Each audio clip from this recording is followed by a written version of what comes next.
భయపడటానికి ఉందమ్మా. అలా వెళ్ళి ఇలా తిరిగి ఆ లెఫ్ట్ లో టప్పని అయిపోతుంది. ఖాళీగా ఉందని ఎక్కి కూర్చుంటే నిజంగానే తీసుకుపోతున్నాడు. అయ్యో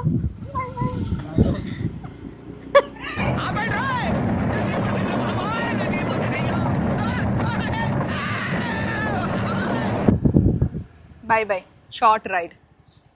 ఇంకొకసారి ఎక్కని బైక్. చెప్తా అర్చన ఎక్కి ఈ ప్యాంట్ వేసుకొని కింద పడిపోయింది టిఫిన్ సెంటర్ దగ్గర. పడిపోయిన తర్వాత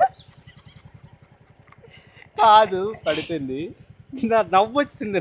నేనేం చేస్తాను, నవ్వు వచ్చిన తర్వాత ఇది ఇక్కడ టిఫిన్ తినద్దు, నా పరువు అంతా పోయింది, పక్క షాప్కి వెళ్ళిపోతాం.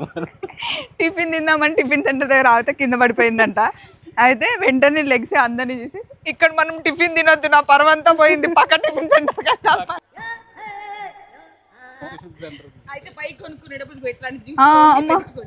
మొన్ననే కొనుక్కునేది కొత్త ప్యాంట్. సెంటర్ స్టాండ్ లో పడిపోద్ది ప్యాంట్. యాక్చువల్లీ ఇక్కడ పడితే నా పరువేం పోతుంది, నా ప్యాంట్ చినిగితే ప్రాబ్లం.